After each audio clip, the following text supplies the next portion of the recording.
Hi everyone! Alright, we are flying through. Today we're going to be reading chapter 13. Chapter 13 of Harry Potter and the Sorcerer's Stone by J.K. Rowling. Chapter 13 is called Nicolas Flamel. Dumbledore had convinced Harry not to go looking for the Mirror of Erased again. And for the rest of Christmas holiday, the invisibility cloak stay folded at the bottom of his trunk. Harry wished he could forget what he'd seen in the mirror as easily, but he couldn't. He started having nightmares. Over and over again, he dreamed about his parents disappearing in a flash of green light, while a high voice cackled with laughter. "You see, Dumbledore was right. That mirror could drive you mad," said Ron when Harry told him about these dreams. Hermione, who came back the day before term started, took a different view of things. She was torn between horror at the idea of Harry being out of bed, roaming the school 3 nights in a row if Filch had caught you, and disappointed that he hadn't at least found out who Nicolas Flamel was. They had almost given up hope of ever finding Flamel in a library book, but even though Harry was still sure he'd read his name somewhere. Once term had started, they were back to skimming through books for 10 minutes during their breaks. Harry had even less time than the other two because Quidditch practice had started again. Wood was working the team harder than ever. Even the endless rain that had replaced the snow couldn't dampen his spirits. The Weasleys complained that Wood was becoming a fanatic, but Harry was on Wood's side. If they won their next match against Hufflepuff, they would overtake Slytherin in the House Championship for the first time in 7 years. Quite apart from wanting to win, Harry found that he had fewer nightmares when he was tired out after training. Then, during one particularly wet and muddy practice season, Wood gave the team a bit of bad news. He'd just gotten very angry at the Weasleys, who kept dive-bombing at each other and pretending to fall off their brooms.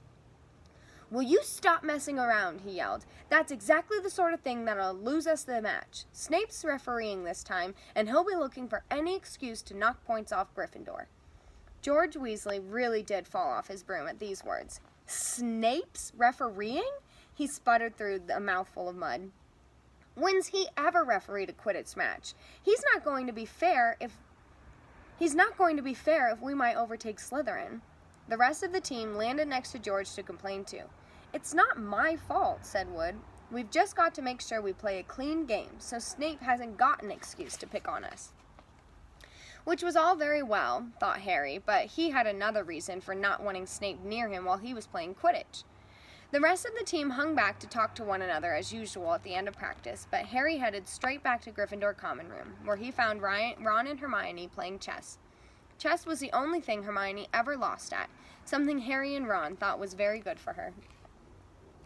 "Don't talk to me for a moment," said Ron when Harry sat down next to him. "I need to He caught sight of Harry's face. "What's the matter with you? You look terrible." Speaking quietly so that no one else would hear, Harry told the other two about Snape's sudden, sinister desire to be a Quidditch referee. Don't play," said Hermione at once. "Say you're ill," said Ron. "Pretend to break your leg," Hermione suggested. "Really break your leg," said Ron. "I can't," said Harry. There isn't a reserve seeker. If I back out, Gryffindor can't play at all." At that moment, Neville toppled into the common room. How he had managed to climb through the porthole was anyone's guess, because his legs had been stuck together with what they recognized at once as Leglocker's curse. He might have had to bunny hop all the way down to the Gryffindor Tower. Everyone fell over laughing, except Hermione, who leapt up and performed a counter curse. Neville's legs sprang apart, and he got up to his feet, trembling. "What happened?" Hermione asked him, leading him over to sit with Harry and Ron. "Malfoy," said Neville shakily. "I met him outside the library. He said he'd been looking for someone to practice that on." Go to Professor McGonagall," Hermione urged Neville. "Report him." Neville shook his head. "I don't want more trouble," he mumbled. "You've got to stand up to him, Neville," said Ron. He's used to walking all over people, but that's no reason to lie down in front of him and make it easier." There's no need to tell me I'm not brave enough to be a Gryffindor, Malfoy's already done that, Neville choked. Harry felt in the pocket of his robes and pulled out a chocolate frog, the very last one from the box Hermione had given him for Christmas. He gave it to Neville, who looked as though he might cry.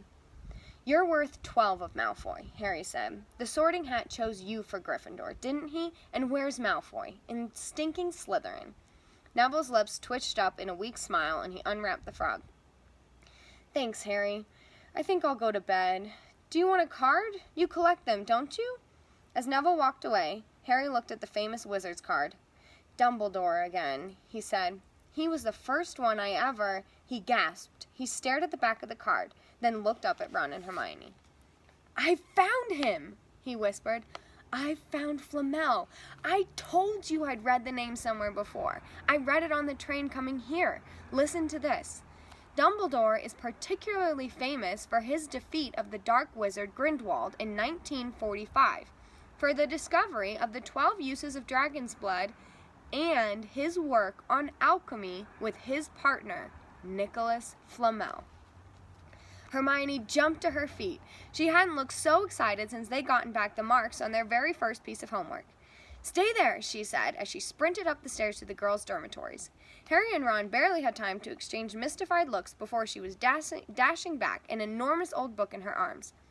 I never thought to look in here, she whispered excitedly. I got this out of the library weeks ago for a bit of light reading. Light, said Ron, but Hermione told him to be quiet until she'd looked something up, and started flicking frantically through the pages, muttering to herself. At last she found what she was looking for. I knew it! I knew it! Are we allowed to speak yet? Said Ron grumpily. Hermione ignored him. Nicolas Flamel, she whispered dramatically. He is the only known maker of the Sorcerer's Stone. This didn't quite have the effect she'd expected. The what? Said Harry and Ron. Oh, honestly, don't you two read? Look, read that there. She pushed the book towards them, and Harry and Ron read. The ancient study of alchemy is concerned with making the Sorcerer's Stone, a legendary substance with astonishing powers. The stone will transform any metal into pure gold. It also produces the elixir of life, which will make the drinker immortal.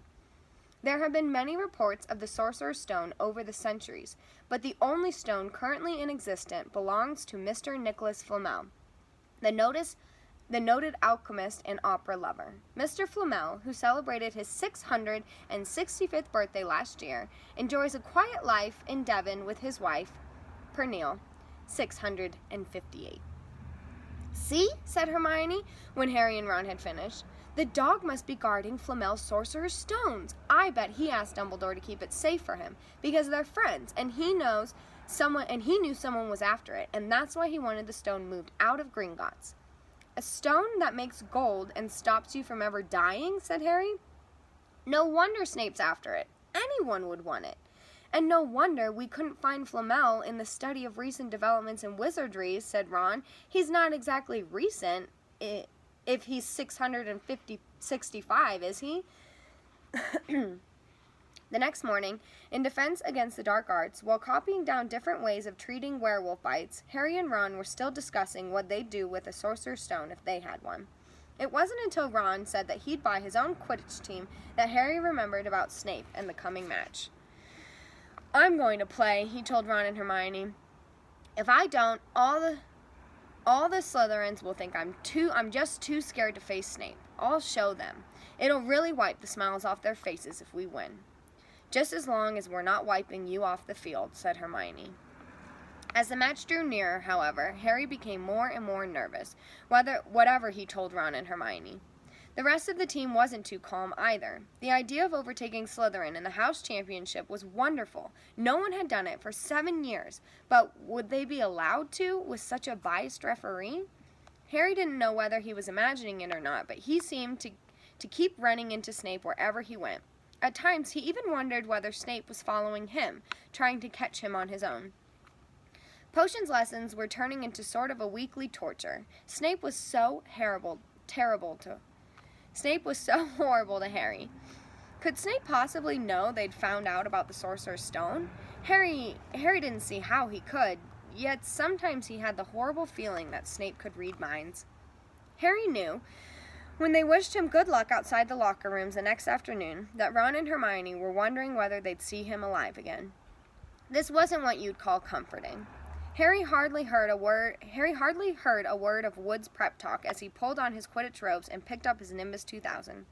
Ron and Hermione, meanwhile, had found a place in the stands next to Neville, who couldn't understand why they looked so grim and worried, or why they both brought their wands to the match. Little did Harry know that Ron and Hermione had been secretly practicing the leg locker carts. They'd gotten the idea from Malfoy using it on Neville, and were ready to use it on Snape if he showed any sign of wanting to hurt Harry. And don't forget, it's locotumor mortis, Hermione muttered as Ron slipped his wand up his sleeve. I know, Ron snapped. Don't nag. Back in the locker room, Wood had taken Harry aside. Don't want to pressure you, Potter, but if we ever need an early capture of the snitch, it's now. Finish the game before Snape can favor Hufflepuff too much. The whole school's out there, said Fred Weasley, peering out the door.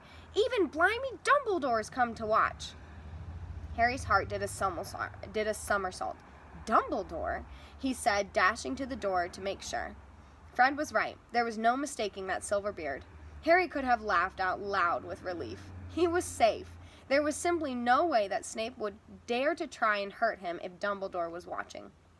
Perhaps that was why Snape was looking so angry as the team marched onto the field, something that Ron noticed too.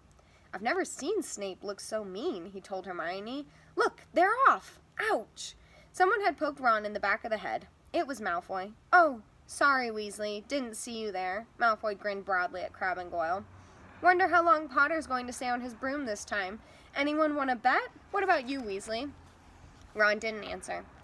Snape had just awarded Hufflepuff a penalty because George Weasley had hit a bludger at him. Hermione, who had all her fingers crossed in her lap, was squinting fixedly at Harry, who was circling the game like a hawk, looking for the snitch. You know how I think they choose people for the Gryffindor team, said Malfoy loudly a few minutes later, as Snape awarded Hufflepuff another penalty for no reason at all.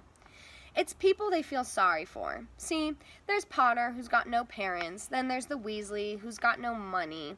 You should be on the team, Longbottom. You've got no brains. Neville went bright red, but turned in his seat to face Malfoy. I'm worth 12 of you, Malfoy, he stammered. Malfoy, Crabbe, and Goyle howled with laughter, but Ron, still not daring to take his eyes off the game, said, You tell him, Neville. Longbottom, if brains were gold, you'd be poorer than Weasley, and that's saying something. Ron's nerves were already stretched to the breaking point with anxiety about Harry. I'm warning you, Malfoy. One more word. Ron, said Hermione suddenly. Harry! What? Where? Harry had suddenly gone into a spectacular dive, which drew gasps and cheers from the crowd. Hermione stood up, her crossed fingers in her mouth as Harry streaked towards the ground like a bullet. You're in luck, Weasley. Potter's obviously spotted some money on the ground, said Malfoy. Ron snapped. Before Malfoy knew what was happening, Ron was on top of him, wrestling him to the ground. Neville hesitated, then clambered over the back of his seat to help. Come on, Harry! Hermione screamed, leaping onto her seat to watch as Harry sped straight at Snape. She didn't even notice Malfoy and Ron rolling around under her seat, or the scuffles and yelps coming from the whirl of fists that was Neville, Crabbe, and Goyle. Up in the air, Snape turned his broomstick just in time to see something scarlet shoot past him. Missing him by inches, the next second, Harry had pulled out of the dive, his arms raised in triumph, the snitch clasped in his hand. The stands erupted. It had to be a record. No one could even remember the snitch being caught so quickly. Run! Run! Where are you? The game's over. Harry's won. We've won. Gryffindor's in the lead, shrieked Hermione, dancing up and down on her seat and hugging Parvati Patil in the row in front. Harry jumped off his broom, a foot off from the ground. He couldn't believe it. He'd done it. The game was over. It had barely lasted 5 minutes. As Gryffindors came spilling onto the field, he saw Snape land nearby, white-faced and tight-lipped. Then Harry felt a hand on his shoulder and looked up into Dumbledore's smiling face. Well done, said Dumbledore quietly so that only Harry could hear. Nice to see you haven't been brooding about that mirror. Been keeping busy. Excellent. Snape spat bitterly on the ground. Harry left the locker room alone some time later to take his Nimbus 2000 back to the broom shed. He couldn't ever remember feeling happier. He'd really done something to be proud of. No one could say he was just a famous name anymore. The evening air he had never smelled so sweet. He walked over the damp grass, reliving the last hour in his head, which was a happy blur. Gryffindors running to lift him onto their shoulders, Ron and Hermione in the distance, jumping up and down, Ron cheering through a heavy nosebleed. Harry had reached the shed. He leaned against the wooden door and looked up at Hogwarts. With its windows glowing red in the setting sun, Gryffindor in the lead. He'd done it. He'd shown Snape. And speaking of Snape, a hooded figure came swiftly down the front steps of the castle, clearly not wanting to be seen. It walked as fast as possible toward the forbidden forest. Harry's victory faded from his mind as he watched. He recognized the figure's prowling walk. Snape, sneaking into the forest while everyone else was at dinner. What was going on? Harry jumped back on his Nimbus 2000 and took off. Gliding silently over the castle, he saw Snape enter the forest at a run. He followed. The trees were so thick he couldn't see where Snape had gone. He flew in circles, lower and lower, brushing the top branches of trees until he heard voices. He glided toward them and landed noiselessly in a towering tree branch. He climbed carefully along one of the branches, holding tight to his broomstick, trying to see through the leaves. Below, in a shadowy clearing, stood Snape, but he wasn't alone. Quirrell was there too. Harry couldn't make out the look on his face, but he was stuttering worse than ever. Harry strained to catch what they were saying. Don't know why you wanted to meet here, of all places, Severus. Oh, I thought we'd keep this private, said Snape, his voice icy. Students aren't supposed to know about the Sorcerer's Stone, after all. Harry leaned forward. Quirrell was mumbling something. Snape interrupted him. Have you found out how to get past the Beast of Hagrid's yet? But, Severus, You don't want me as your enemy, Quirrell, said Snape, taking a step toward him. I don't know what you know perfectly well what I mean. An owl hooted loudly, and Harry nearly fell out of the tree. He steadied himself in time to hear Snape say, Your little bit of hocus pocus. I'm waiting. But don't... Very well, Snape cut in. We'll have another little chat soon, when you've had time to think things over and decide where your loyalties lie. He threw his cloak over his head and strode out of the clearing. It was almost dark now, but Harry could see Quirrell standing quite still, as though he was petrified. Harry, where have you been? Hermione squeaked. We won! Shouted Ron, thumping Harry on the back. And I gave Malfoy a black eye, and Neville tried to take on Crabbe and Goyle single-handed. He's still out cold, but Madame Pomfrey says he'll be all right. Talk about showing Slytherin. Everyone's waiting for you in the common room. We're having a party. Fred and George stole some cakes and stuff from the kitchens. Never mind that now, said Harry breathlessly. Let's find an empty room. You wait till you hear this. He made sure Peeves wasn't inside before shutting the door behind them. Then he told them what he'd seen and heard.